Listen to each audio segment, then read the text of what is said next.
Okay, hello. Hi. Hello. This is Our Sci Fi World, and my name is Stephanie. And I'm Jeff. Are you sure? You look confused. I did think about it, but yeah, Okay. I've decided. Yeah. We are watching one of my favorite shows, Supernatural, the rewatch for me. And I'm bringing this guy along for the ride who's never seen it before, and we're doing a podcast about it. Mm-hmm. However, at the end of this season, we are going to trade off and watch his favorite show. Oh, Star Trek. I didn't realize you were setting me up. Yeah, so I'll do a rewatch after this season of Star Trek. Pick one season. We're going to announce it later. And then you'll get to do a first watch reaction in that case as well. And one of my favorite parts about this whole thing is that we're together. So this is a really fun dynamic into watching us as a couple. My second favorite thing is that you work in the industry. Oh, yeah, I forgot about that. You forgot that you work in the industry? No, I forgot that we usually introduce that. Well, here we are. I think it makes a very, very interesting twist. There's a lot of podcasts that do shows and a lot of rewatch and a lot of supernatural podcasts too. And a lot of them have really great things to them. But the fact that we can discuss the insights into the industry, and I was raised by TV, you make TV, makes for fun conversation. Sure. Okay, moving on. Today we watched episode 15 entitled The Benders. Original air date February 14th, Valentine's Day, 2006. Written by John Shaban. Again. And, directed by Peter Ellis. The synopsis is Sam and Dean head to Minnesota where a young boy witnesses a man vanish into thin air. Upon searching for clues, Sam is abducted by what he assumes is a supernatural being, and Dean is left to search frantically for his brother. However, both are stunned when they realize the kidnappers are human and using the captives as human prey for a twisted hunting expedition. Thoughts? Well, it wasn't one of my favorites. You said it was a really good one, and I was really going to like it. Well, I say it's a really good one. I think the next one is going to be your favorite of the season so far. Well, we're talking about this one right now. It didn't hit really hard. I mean, I think there was going to be some fun stuff to talk about, for sure. But as far as ranking out of the 15 that have been done so far, it doesn't really rank. Well, I think, first of all, it's definitely a Monster of the Week episode. There's no overall story arc at all furthered in this. Yeah. Except with no monster. Technically, sort of. I mean, the monster's human, and that's why I liked it so much. And did like it so much, and continue to like it so much. One of the reasons, anyway, is that sometimes the scariest monsters are those among us, humans among us. Mm-hmm. And I just think that's a really, I don't know, it's just so interesting because in a world where they're dealing with like actual monsters, you got to expect that sometimes they stumble upon a serial killer or something, right. Which I guess this family is. And they thought enough to be like, hey, maybe sometimes we should throw some humans in there because it's inevitable that they would run into that. And how do they handle it when they do? But also to kind of just highlight that the fact that these boys literally deal with real monsters, but sometimes even actually worse than the monsters, because Dean says it multiple times, is like, demons I get, or our usual playthings, have, rules and whatever about them, but people are just crazy. Yep. Yeah, he said, I was hoping that we would talk about that, because I think that's one of those really interesting parts that's worth discussing, but yeah, he said that they have patterns and behaviors that they abide by. Mm-hmm. And for someone like Dean, it seems like it's the predictability of they operate within this function is almost comforting because he knows the rules and he can play that game.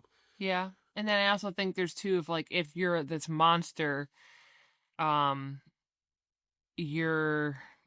just what you do. Like, if you're a vampire, like, you're like hardwired to want blood, right? Right. And suck blood. Like, you that's just how you are, as opposed to like a human who chose this path, you know?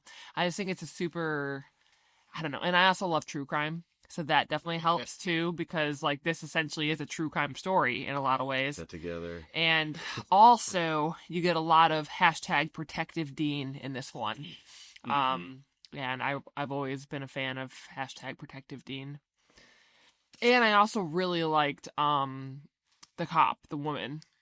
Her name escapes me at the moment, but I really liked her. I thought her character was pretty awesome, honestly. Annette? Was it Annette? One of us is going to low-key look it up while we're talking about it. So, the officer, who also is the first time that we've seen in the show recognize that Dean's a felon. Yeah, I know, right? I'm glad that was finally called out. He's got that Michael Jackson. We have a label on it. Vitiligo. Oh, yeah, that was funny. Like, as soon as the episode started, I'm thinking, here we go again. These got both dressed as state patrolmen. And, we're just going to ignore this again? No. He's about to get arrested. He's about to get arrested. And then, of course, he doesn't. Well, I think the funny thing is, though, like that's part of the reason why I like her so much, right? Because she actually, like, did the job. Yeah. Like, she did, like, 'cause a lot of times when they're talking with law enforcement or whatever the fuck, like, they just kind of take them at their word. But she's like, you know what? Due diligence. Let me make sure I do this the way it's supposed to be done. Right. And then that comes back and she's like, hey, so obviously this is an issue. I'm going to have to take you back to the station or whatever. But then the human side of her was like, okay, but he does have a point. There is this missing person. And, I respect her a lot for that decision, because at the end of the day, like, there is this missing person and she knows from experience that the missing people in her county don't come back. And it's been, 12 hours since Sam went missing, so it's very possible they might actually have a chance. Do you think that she was in the right, being wise in that moment, when Dean starts explaining what's going on? What do you mean, being wise? Is that the right call that she made? I think so. Why? Because what's more important, catching this person who is committing identity theft or saving the life of this person who at this point is innocent? She has no idea, like, that he also does this whole thing. Well, I'd say first off, there's a big difference between identity theft and impersonating a police officer. Sure, but both of them are still not as important as saving a life.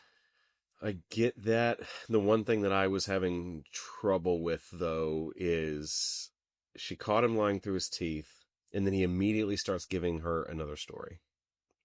Why should she believe it? And it wasn't even entirely true. It was true enough to be able to get her to help us, the characters, the story that we're watching. Well, I think the idea, though, is that why would he go through all this trouble of impersonating an officer if this person wasn't actually missing? I'm not saying whether or not he was actually missing or not, but I mean, there would be very little reason for him to tell the truth if he just got busted lying. Well, except for that the only real truth that it matters after that point is Sam in trouble. Only because you know Sam. No, but in her, like, it doesn't, like, so are you said, okay, he can say a lot of things. I pulled him from a fire, like, he's my family, whatever the hell, sure. Right? All of that could be lies, but the truth is still that Sam is missing and in trouble. And so she doesn't know that. Well, what incentive does Dean have to go and impersonate an officer saying that there's this missing person? Like, for what purpose does that serve besides trying to find his brother? Or people who commit crimes like that, all kinds of incentives.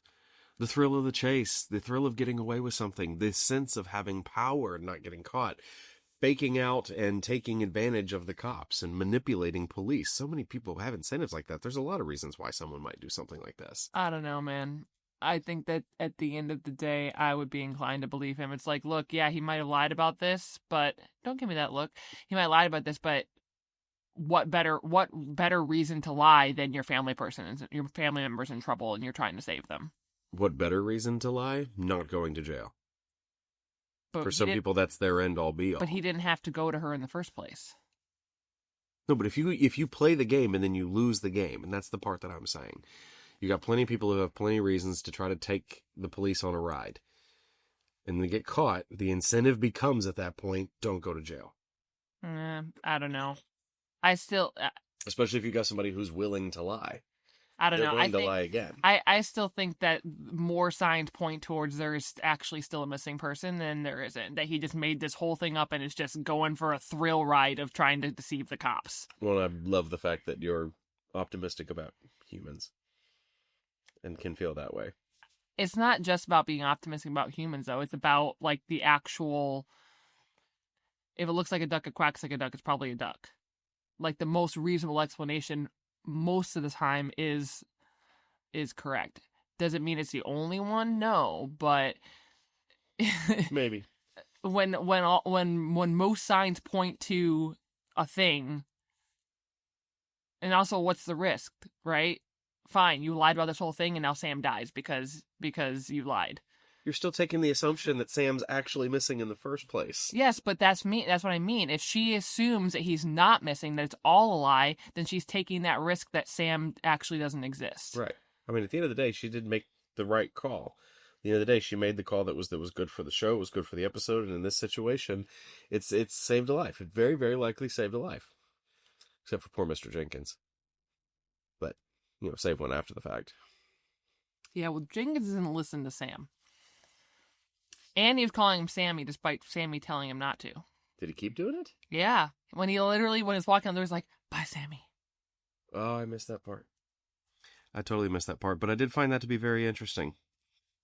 We've heard Dean say it a couple of times. I cannot remember if Jeffrey Dean Morgan said it, which, by the way, I need to remind you who he is because he hasn't been talked about in so long. We might have forgotten that Jeffrey Dean Morgan is the dad here.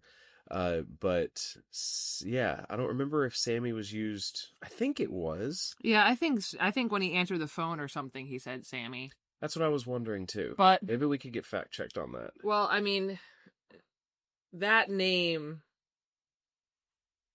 despite the fact that Sam asks Dean not to, Dean continues to because it's clearly a pet name that they've chosen for him. And and Sam hasn't asked Dean to stop calling him that in a long time. And so I think that Sam's just accepted, like, okay, this is just... Yeah, my brother calls me this and that's okay. But anybody else? Fuck no. Right, no, I don't think that he doesn't like the name. I think that it's saved. Oh, no, I don't... people, that's what I was wondering about. Oh, no, I don't think he particularly likes it because in the first episode he says that Sammy's a 12-year-old nerd or something, a chubby 12-year-old. It's Sam. And then Dean completely ignores that. Oh, okay.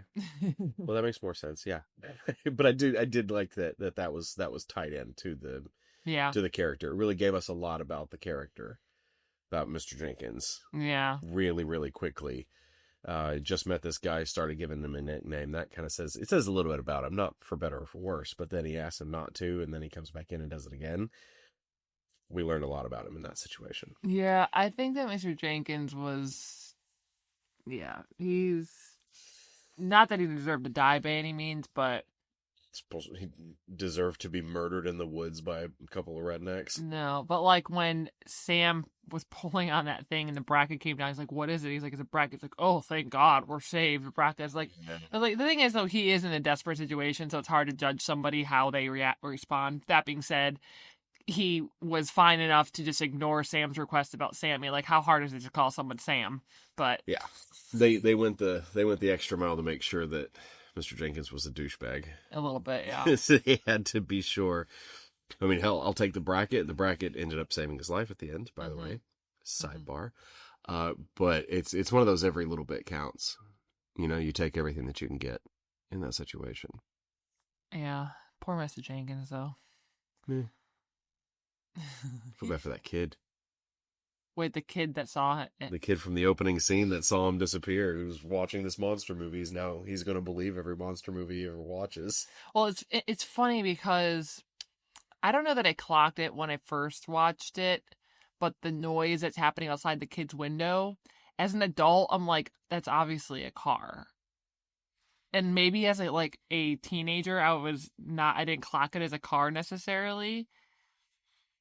But it's just funny that it was so obvious a car, but this kid was like, I don't know, it was a monster instead of like a car. I thought it was believable. Really? Okay. I mean, kids will see and interpret. I mean, because they're still learning what reality even is. Yeah. Still learning what's real. We go through decades of repetition to recognize that this sound so constantly is this noise. And even, if I've moved to a different part of the country in the last year, so I'm in a very different place, and I'm learning new noises and getting used to new things as repetitions, and they sound like different things, and that's just from me moving from one place to another. So I believe that part. Kid's watching a monster movie, he still doesn't have a full grasp of the world around him. What is he, probably, you think he's 12, 11? Might be a little younger than that. Yeah, I mean, I believe that the kid got confused, but it's just also funny how... I mean, I guess they very kind of quickly determined that or let us know that it's humans that are doing it. But as an adult listening to that, witnessing it, in the show, now I'd be like, well, that's a car. It's not a monster, Right. The kid believing it is one thing, but like the audience, I feel like it was obvious that it was a car. I kind of want to push back on that part. Well, it's your first watch. I knew what it was. Right. So it actually makes more sense for you to... In this monster of the week element, in the very beginning of every episode, if you're bought into what's going on here, you're soaking up every bit of information that you've got. Kid says something, he believes that this is his reality. Mom believes it's something completely different, and she's just kind of shaking her head at this kid. But then Sam and Dean, who have a much different kind of information than Mom does, they want to know more specifics. And then we have no idea which folklore elements are true, which are not true, where we're going. So we're just soaking up every bit of it. I was taking a lot of information that this kid was given. Like, okay, there's possibly something in here. So when before he was talking to Sam and Dean, and you heard that noise happening and that alerted him and what made him go to the window, did you not clock it as a car? Initially, yeah. You did clock it initially? I clocked it as a car. I just assumed, but I didn't really put a lot of energy into it. There was a lot of intake happening at the same time. The car wasn't the primary thing. It was sort of a sidebar. I was also listening to the noises on the kid's TV to see if there was something. Is the TV about to start flickering? Is his bedroom door going to lock by itself? There's just so many different things that could happen, especially in opening scenes. You always soak up as much as you can. Oh my God, you're overthinking it. I don't overthink. What are you talking about? But okay. If it played off well for a first-time viewer, as an adult first-time viewer, then that's really all that matters. I mean, it was fine to me. It didn't feel odd. It felt like a kid did his best to take it to try to describe a situation while he was watching a monster movie out in the middle of the night. Well, yeah. It was dark. No, yeah. I have no issue with the story. I have the issue with them not making the noise sound less like what it actually is for the audience member. Yeah, I was fine with it. Okay. It didn't throw up any red flags on my end. I mean, I can understand where you're coming from. It feels like maybe they tried to a little bit. At least it wasn't just a car. It wasn't just an old engine. They put that whining element in there really hard. Not so much. Okay.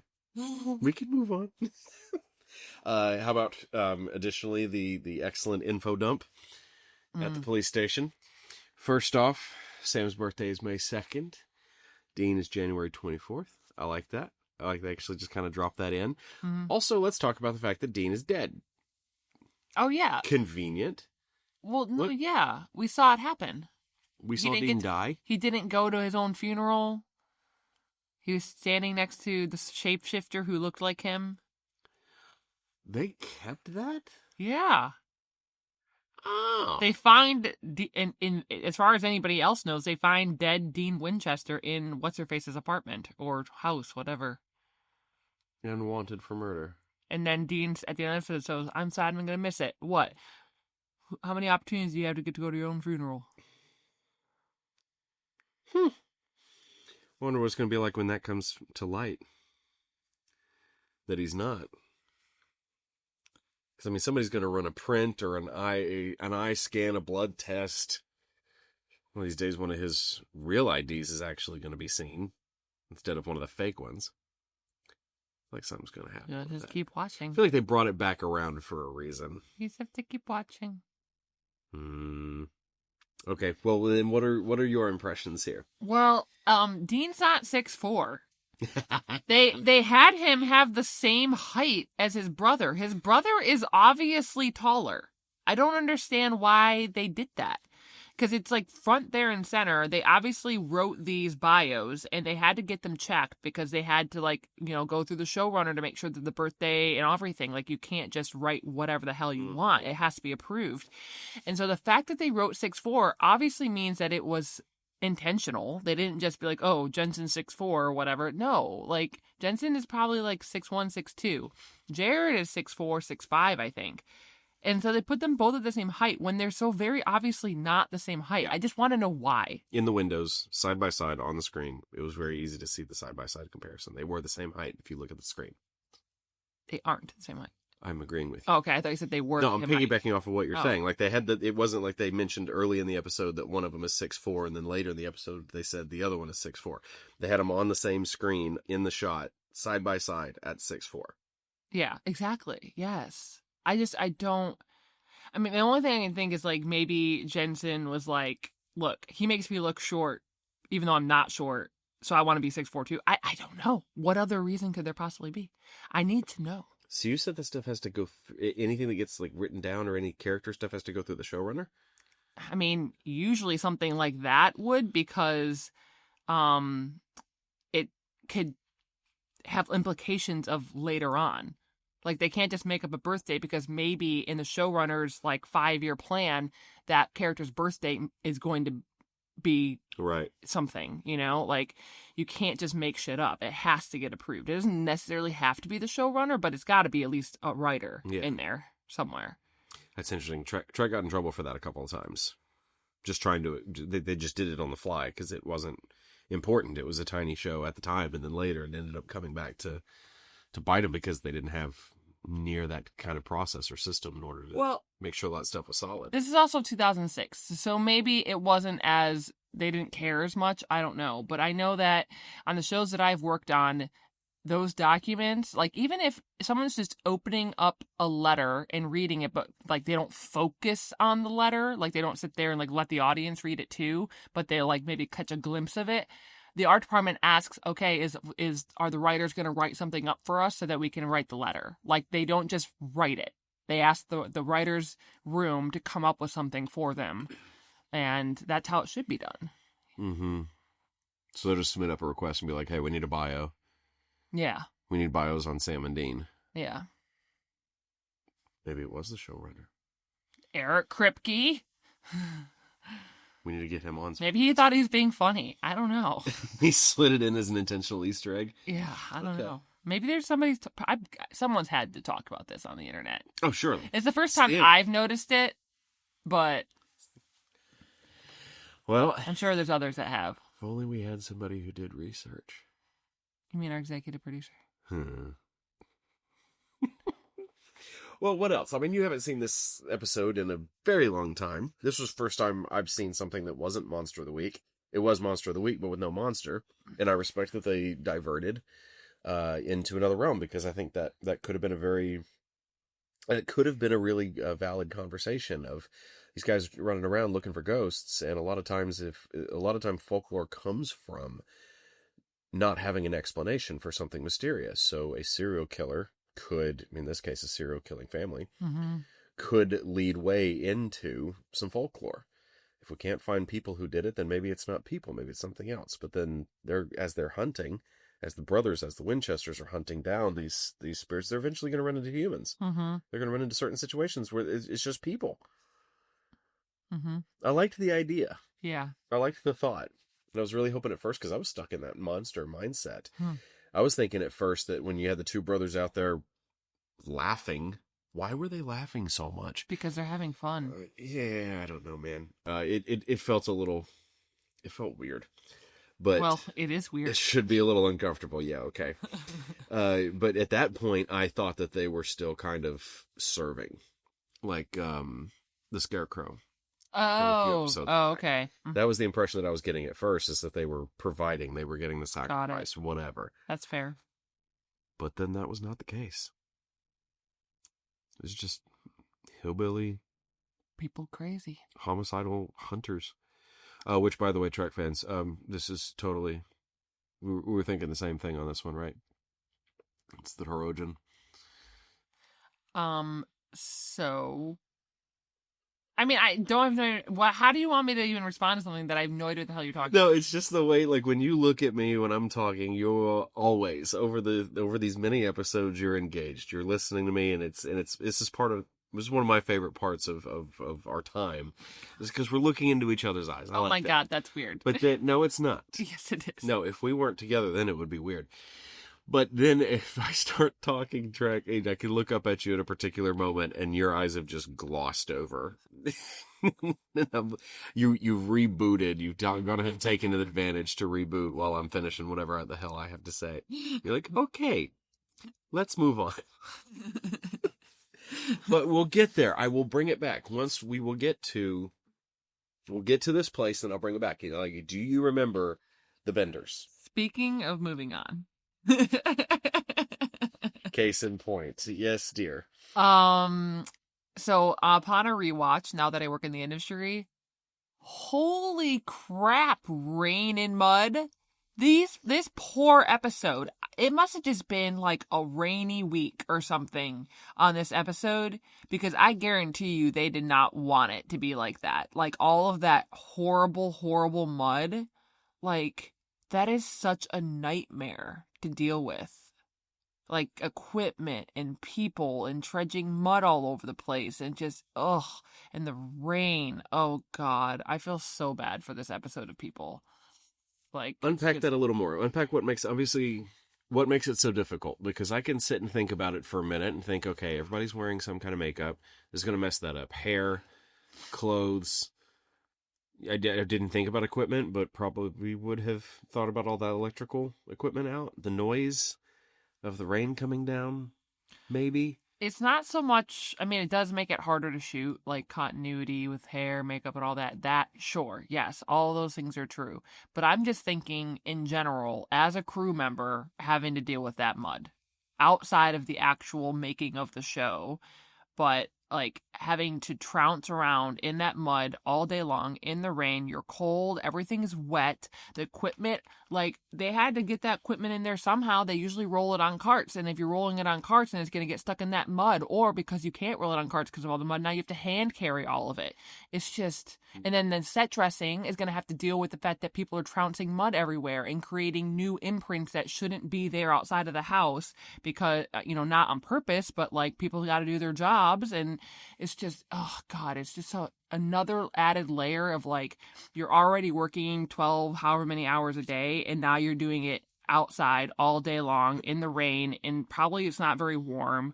And well, they have plenty of spots where you can see their breath, so I would assume it's not warm. Yeah, it's just miserable. It's just miserable. And the fact that most of the time that they were outside of this episode, it was raining, means that most of their episode they were outside in the rain, and that just sucks. That's what I was wondering as far as the continuity as well, because I mean, rain is constantly changing. I mean, I think it's raining just a little bit right now, but it's so barely a tickle that you only see it coming past streetlights.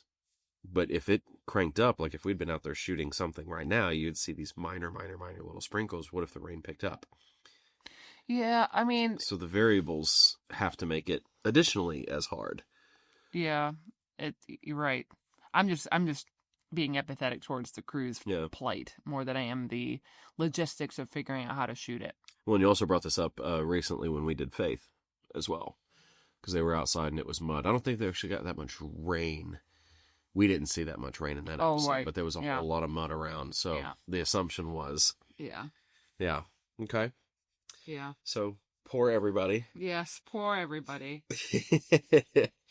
There's no real conversation point about it. I just thought it was really, really cool. Is when they got the stick, the rod out of the fire.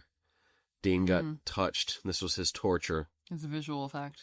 But when they pulled it in, they got real close to him. And he said, "Don't do that. Next time I'm coming for an eye." And they had this real close-up shot where you could see the red hot and then the red hot reflection in his eye. Mm-hmm.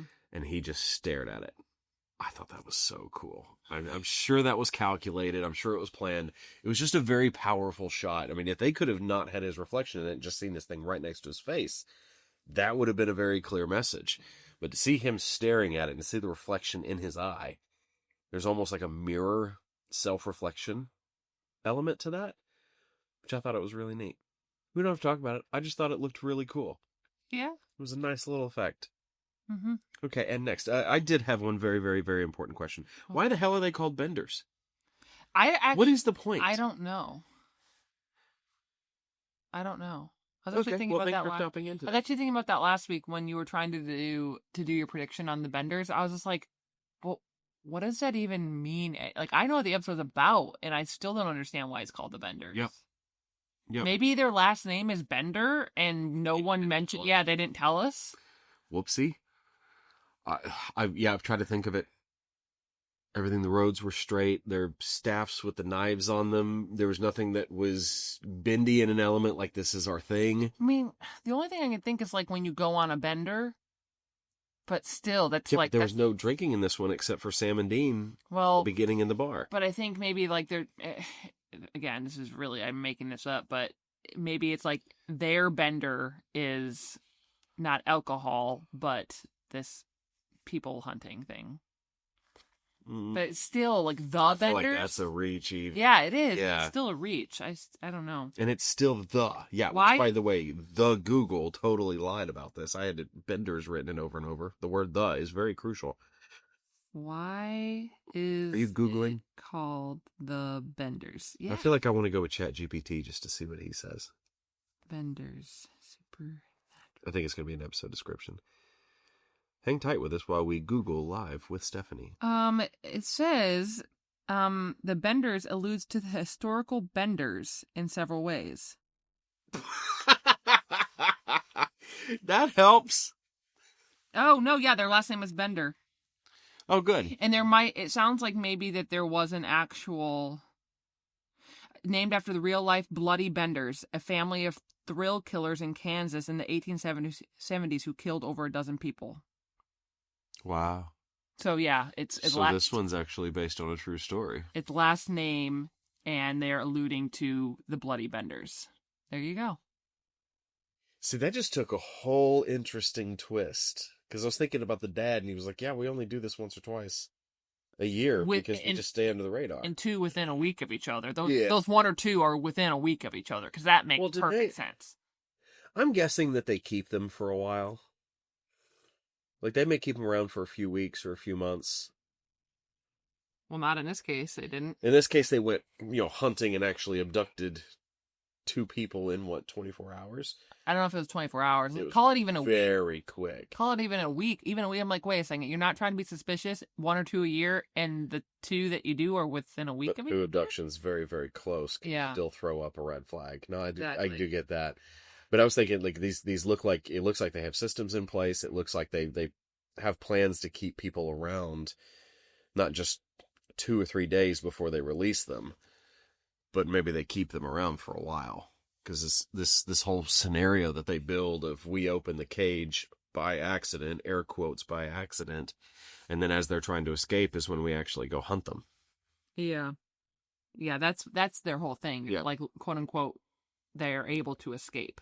But the fact that this is based on a real family in Kansas, shout out Kansas.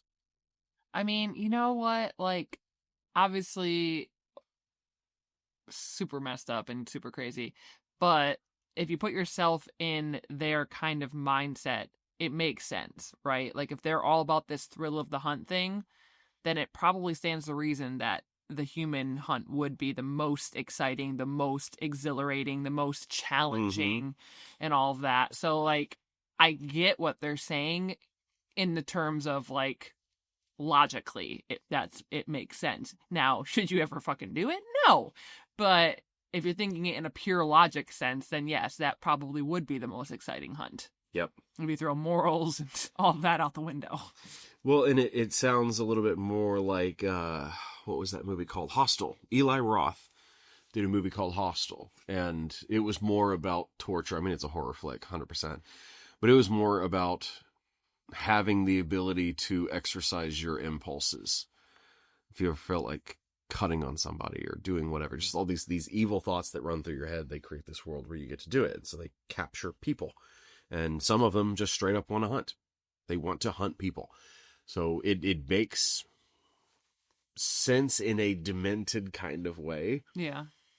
And the fact that they are navigating, this particular family is navigating it in order to stay under the radar.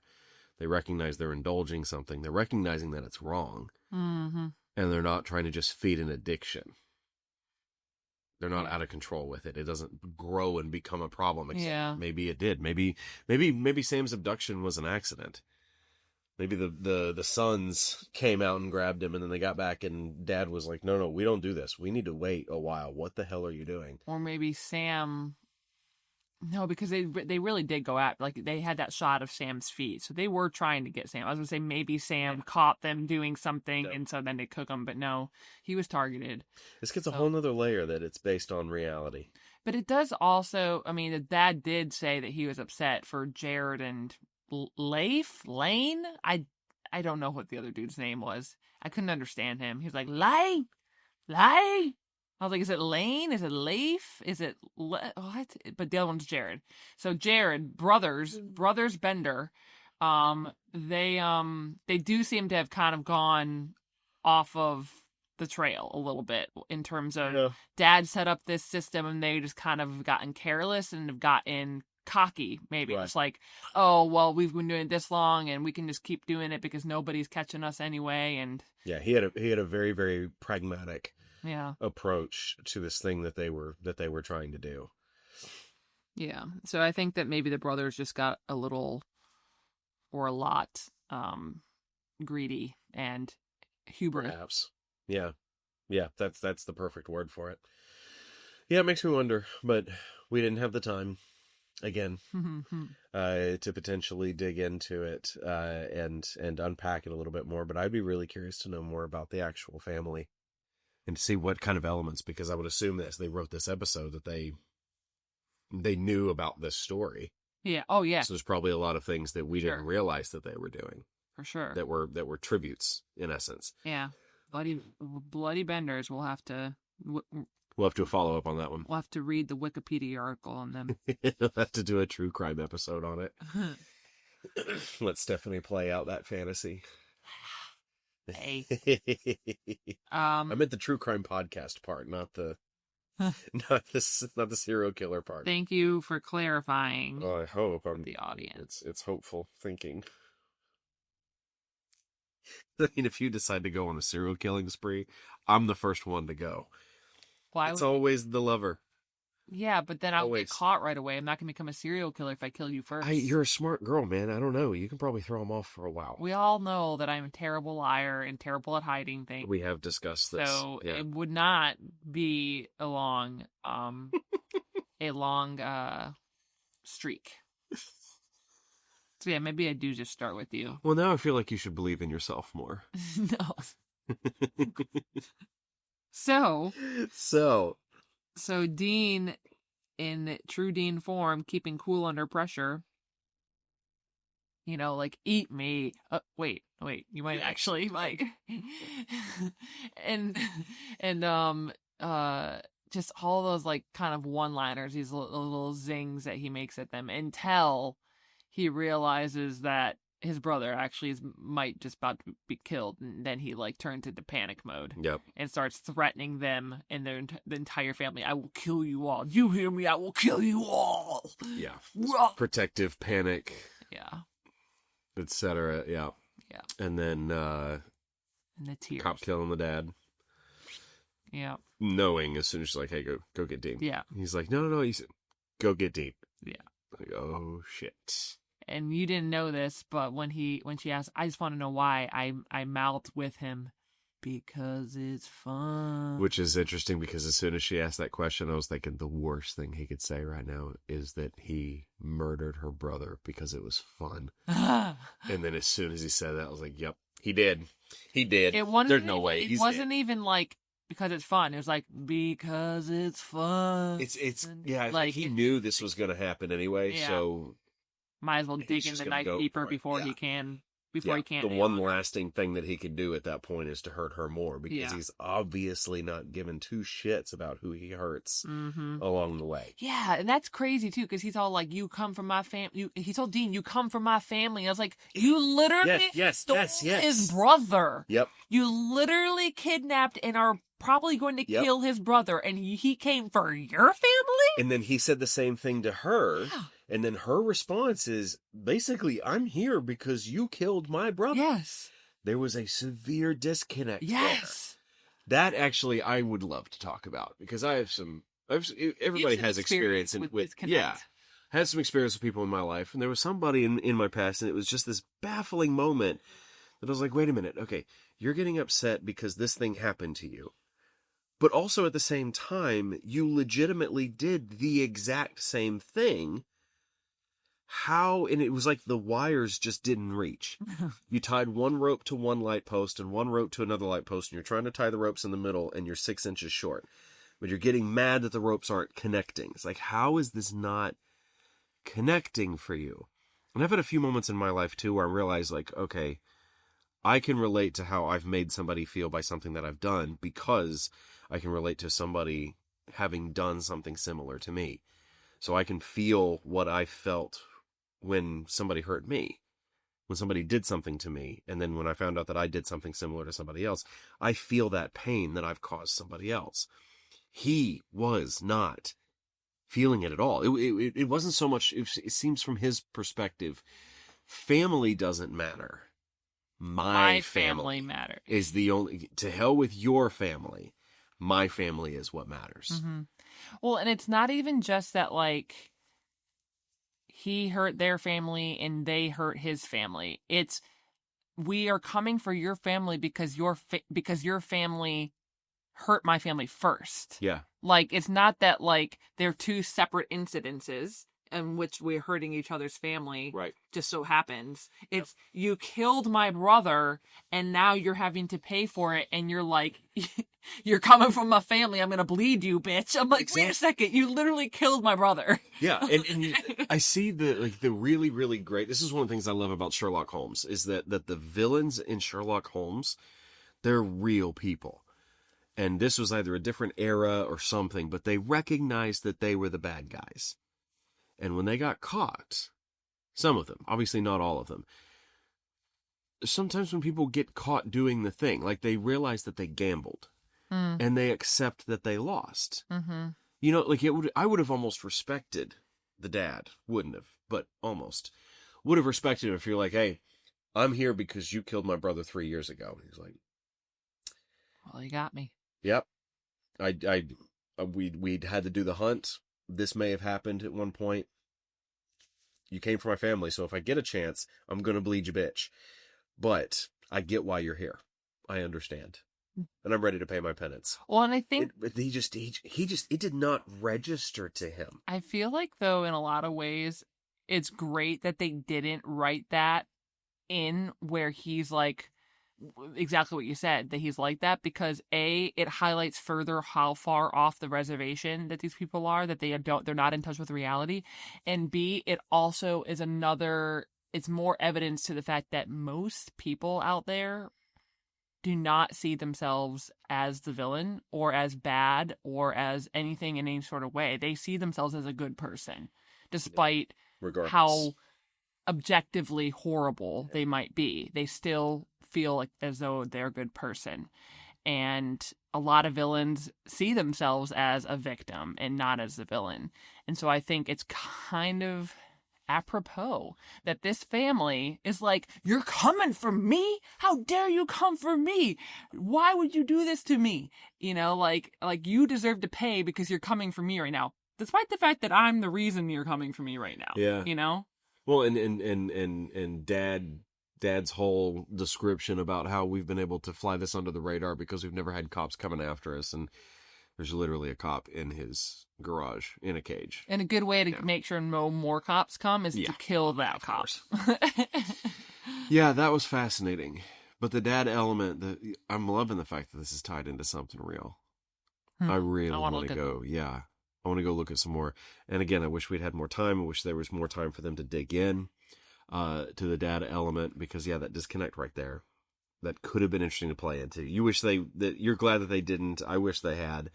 I love the story gets so much better when the bad guy's believable. 60s, 70s, 80s, the bad guys that we were given in TV shows growing up, they looked ugly, they acted ugly. Yeah.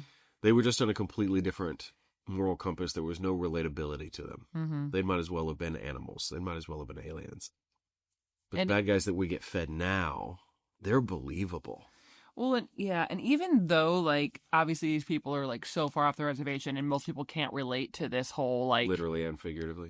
This whole idea of, like, hunting humans and killing people for sport and everything. Like, most people can't relate to that. But, I mean, I think that he's relatable in that, for him, all that matters is protecting his family and being able to do what he wants to do. And leave him the hell alone. Uh-huh. And I don't necessarily relate to that whole mentality, but I know a lot of people that are like that. Now, do they kill people? No. But best we know. But they have that mentality of, like, what's mine is the most important, and just leave me the hell alone about what I do. Yep. It's not your business. Yep. There's a lot of people that live out in the middle of nowhere that have that mindset. Mm-hmm. And in that way, it's very believable. Yeah. Yeah, I can believe, if you had said that this story had never happened before, I could have believed that it could happen. Yeah. It's a very believable mentality. And that poor little girl. Missy, that's gonna hurt. I'm not gonna hurt you. I know. Like, I was like, oh, damn. Yeah, dude. Hey, watch him. She gets the knife and, like, practically pierces his eyebrow. Highline by 12-year-old girl, Dean. This kid, I want to get there too. This kid is going to be the subject of a sequel episode. Just her. And this is going to be a fucking terrifying episode. Dude. I mean, hats off to that little actress. Dude, she sold it. Oh, it was so good. Here's the thing. Like, that little actress, like, say she's 12 or whatever. Like, she's playing somebody that is... probably in her life does not exist, because a lot of times, like, when you're good at especially kids, but when they're good at acting, is because in some way, shape, or form, like a lot of these Disney kids that were hired and they're so successful, a lot of times it's because Disney hired a kid that's very similar to the character that they're going to be playing. Yeah. And so you're a lot of ways you're playing yourself in a lot of ways. Yes, and that's the easiest way to act. If lines are written for you in a way that you would say them, much easier than if they aren't, right? Yeah. And this girl had to play a character that I'm sure that's not really a part of who she is, so she had to play something probably very, very foreign to herself. So good for her. She did a really, really good job. Yeah, there's a couple of child actors that are able to just, I don't know how they do it. Like, psychologically, I don't know how to do it. Haley Joel Osment in Sixth Sense. Yeah. Dakota Fanning. Yeah. Just everything she touched as a child. And I just say, I haven't seen really much of this she's done as an adult. She just hasn't done that much. Mm-hmm. But incredible. Yeah. Incredible to get into that character. And that was one of the first things that I thought about that kid in the beginning of it, is just how he was talking about it. He's like, yeah, the sound was kind of like a whiny growl. Like, I don't think a kid would talk like that. It seems a little weird, but also, it's a kid. This, like, my internal monologue this whole time. Yeah. The kid's trying to say lines that he memorized, and he's trying to not sound like he's saying lines. Yeah. But then you get this girl who's insane. Yeah. And she's pulling. I'm more scared of this girl. Put Dean on the sidelines than most of the monsters that we've approached. Yeah, I mean, honestly, like, there are future occurrences where humans are an issue for the brothers. Oh, and sure. and honestly, sometimes they are the worst of them. Honestly, they give the most trouble because they're unpredictable. You don't necessarily know why they're doing what they're doing. So, it's foreign in a lot of ways. And yeah, it's just humans are scary. Yeah. Well, I mean, it's where that phrase comes from, and I know I'm going to totally botch it because I flanked on it, but reality makes the greatest entertainment. The best entertainment is steeped in reality. Something along that lines, that reality is crazier than fiction. Yeah. Mm-hmm. Like, you can make a movie about whatever this real story is and people would not believe it. Yeah, exactly. Yeah. They're like, yeah, definitely. It's a good thing that this is based on a true story because it's bullshit is fiction. Yeah. Yeah. And it's true. It's so absolutely true. I feel like we could spend a couple episodes talking about just the human element of things and how I wrote down what Dean said. I liked it. He said, our normal playmates, he's speaking in code because of the police officer, but our normal playmates play by a certain set of rules and boundaries. And it's like this kid who was raised by a Marine, right? Kid who was raised by a Marine, finding patterns and a playbook. That's kind of the easiest situation that he can get. But you get somebody who's just this loose, variable, wacky, wailing, flailing arms, inflatable two-man of kind of predictability. And I kind of wondered, whenever he said that, I wondered if we were actually going to see him scared by the end. Because all these times when he's fighting a ghost or telekinesis or demons or Wendigos or whatever, he's always cool. Now, he did lose his shit in the chair. Yeah, and I think he was scared. Like, you saw, I'm pretty sure a tear fell down his face when Missy was left to guard him, and he was just having to just accept the fact that, like, they were, one guy went off to go shoot his brother, something happened, and the two other men are going off to potentially also kill his brother, and he is tied to a chair with a girl with a knife on him, and there's nothing he can do. And I'm pretty sure there was a tear that fell down his face. So he was definitely scared. And when Dean starts screaming out threats like, I'm going to kill your whole family, kill you all, that he's scared. No, I totally get that he's scared. I guess maybe I was mixing the words. I was thinking fear. It would have been interesting to see him actually afraid. Not necessarily scared. Yeah, I totally get that. You're right. But I think in general it was a fun episode. Well, it hit us with some good ones. And the way you're talking about the next couple, this sounds like it's going to be really fun. We've got Shadow 6 left in the season after this. Buckle up. 7 left in the season after this. And might I say, the fact that this show can get their engine running in the first season is kind of a big deal. You'll see this as we go through, and once we get into, there's a couple of series, and Trekkies do talk about this all the time, that you can't start at the beginning of most of them. Most of the shows, you cannot start at the beginning, because it took them a while to find their footing. I am so looking forward to this. The good news is that in the full arc... Well, because you know that I'm not a patient person. I know. Like, we're watching Severance right now, and both of us are getting pretty fed up with how slow everything is. I know. Everybody's loving it. And... not getting it. Yeah. I mean, there's elements to it. There are elements to it that are intriguing, and I do like. But they just take way too freaking long. And they give you too many questions and not enough answers. I love questions. I love a good mystery.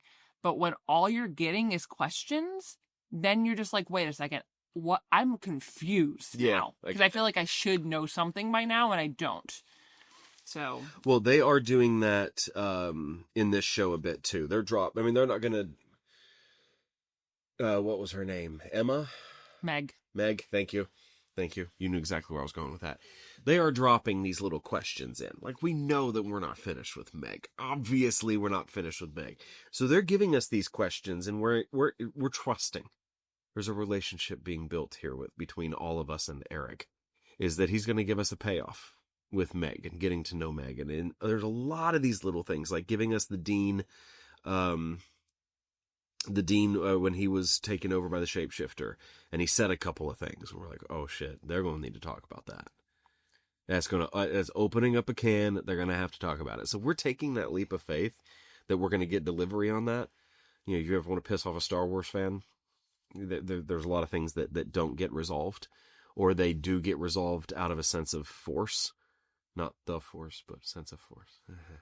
Well, yeah, and I don't mind questions because that's how you get people to stick around if they want to see where it all ends up and everything. I just don't like when it's all questions and I'm starting to feel like I must have lost the plot because I don't know what's going on anymore other than what you're showing me. Like it makes sense, but I have no idea how any of it fits into anything else, and I don't even know when it's happening, and I don't know. I'm just don't come for me, Severance fans, okay? It's fine, but definitely not a 10 out of 10 recommend from Stephanie Sparks. Well, I'll tell you, we are currently, and I'm trying to tie Benders into Severance because I think they did a little bit of that, but not near as much. But also, they're Supernatural's doing the same damn thing with Jeffrey Dean Morgan. They just keep wheeling us on and not answering questions. But yeah, we're at the end of season 2. We got one more episode, so we're at the season finale. And if they'll just start giving us some answers, I think I'll be in. Yeah. Hardcore. I'll be really, really, really into this show. But if they leave season 2 with just as many questions as season 1, I'm going to be pissed. Yeah, honestly, we haven't learned that much in season 2. But anyway, back to the show we watched. I thought that the conversation between Dean and Sam there at the end was pretty cute. I knew that you were going to bring that around. It was cute. He's like, you know, don't you ever do that again. What? Go missing like that. He's like, oh, you're worried about me. And he was like, all I'm saying is if you go missing again, I'm not looking for you. And then he says, you got sidelined by a 12-year-old girl. You must be losing a step there, kiddo. And because that's what Dean says to him earlier when he got jumped by a couple guys. Yep. The way that it came back around was really, really good. Yeah. Well, favorite, least favorite. I gotta think fast because favorite is probably # protective Dean. Least favorite.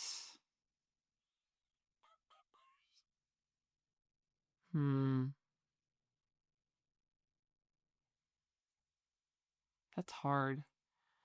I think that now as an adult, the pacing could be a little bit better. It was a little bit slow sometimes. But yeah. And my honorable mention is going to go to set dressing because they had to deal with all that freaking mud. And I don't know if they built the inside of that house in a stage or if it was like an actual location. But the freaking bone wind chime and the jar of the tooth swear jar. Yeah, like there's just a lot in there. And that house was so disgusting. Not just because there's body parts everywhere, but just like so ooky and just it was filthy. It was un-zen. It was so unsanitary. Yeah. You know, it reminded me of the house. Oh, they got black mold. And it keeps them up at night. It reminded me a lot of the house. It's just a black mold infestation. That's the monster, is the black mold. We solved it. They didn't even solve this one. It reminded me of the house from Breaking Bad. The ATM house with the little redhead. That cute little boy. Yeah, a little bit.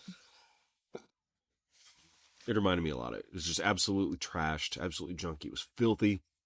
It was just a collection of shit that's been picked up over the years. Yeah. Nobody loved that house. No one loved that house. Except for maybe Mom. I wonder if they hunted Mom because Mom was like, I'm not doing this shit. And they're like, fine, bitch. We'll make you bleed. Maybe they killed Mom. Next episode, Stephanie is going to read from her fan fiction episodes. The Bender's Origins. There we go. We can do it in the radio voice. Get the extra microphone out. Go super Mom close and sound like we're on NPR. Maybe Mom got deathly injured by one of their hunts. Like somebody was really tough to fight back. I think you should theorize. Anyway. Play this out. Get some ideation. Okay, what's your storyboard? What's your favorite and least favorite? The favorite, I just loved that fire rod reflection in the eye. That's what I'm going for. I just thought it was such a neat little variable touch. Maybe that speaks to the pacing issue. Maybe it doesn't. I don't know. But I really, really liked that. And least favorite was no Jeffrey Dean Morgan. I have to. You can't. No. Okay. What's your second least favorite then? Because you got to actually talk about the Beale episode. Fine. Least favorite. Second least favorite. They don't start bringing him back around more. Okay. I'm going to. Let's I'm going to watch write a letter. the next episode. Fine. Second least. Did you do 2 least favorites? No, I did an honorable mention and a least favorite. Well, this doesn't sound entirely fair. But you have to send this actual episode. I wouldn't have minded seeing like the car yard, or I just wanted more time. I wanted more time in the compound. You wanted to learn more about the Benders? Yeah, I wanted to see, and this is going to sound bad, but I promise I'm not drawing an actual parallel here. But the Whitaker family in Virginia, that doesn't sound right. West Virginia, I believe. People who live off the grid of normal civilization. They barely have electricity, or they don't have electricity at all. They don't stay in tune with the happenings of the world. They might or might not even know where we've got the Ukrainian-Russian conflict going on right now, the war. They're just that disconnected with what's going on. I find them interesting.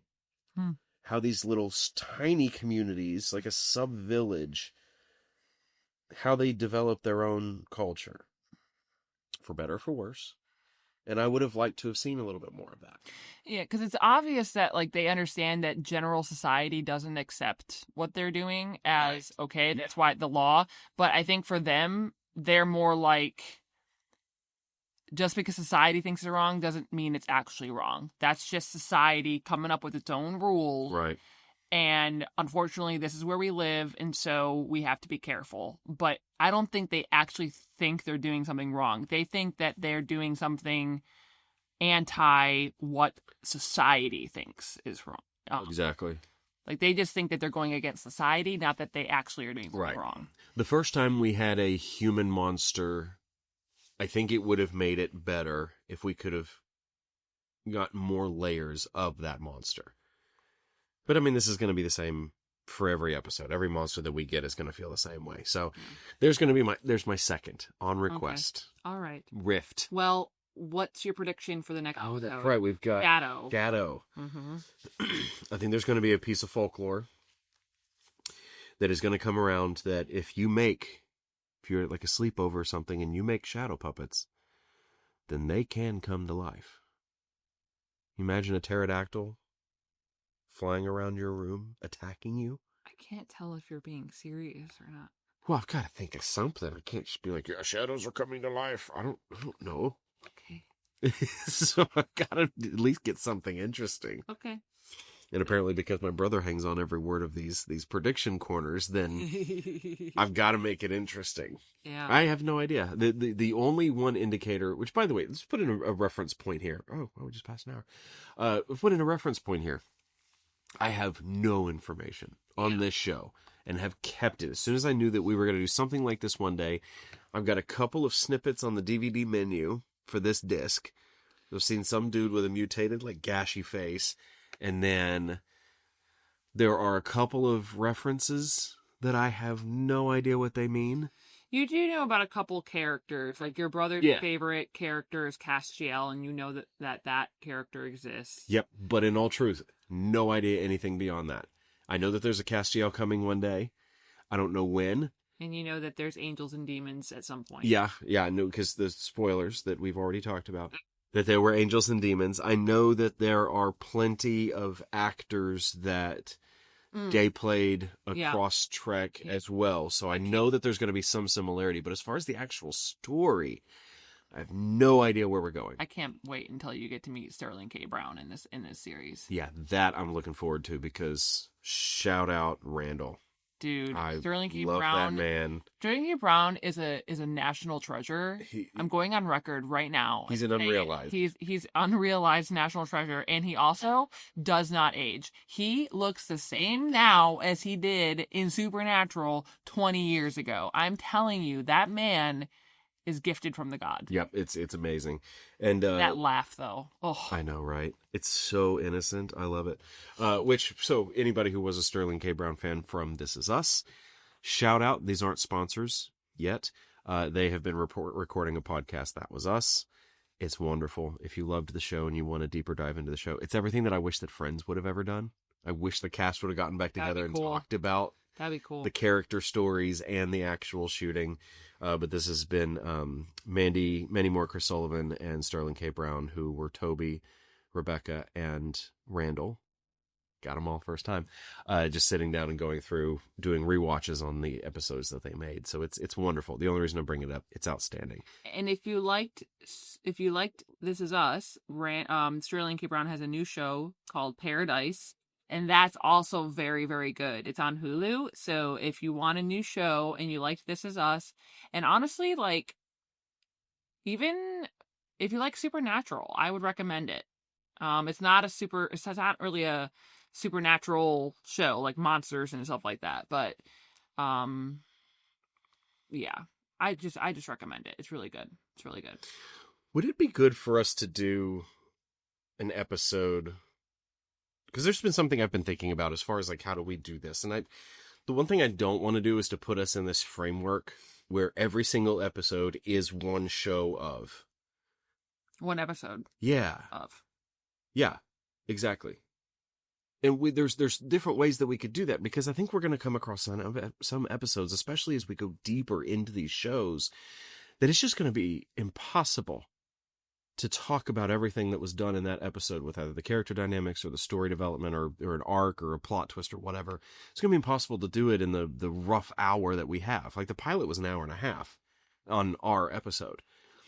But then the other direction that we could go is that we could break off of the shows and discuss.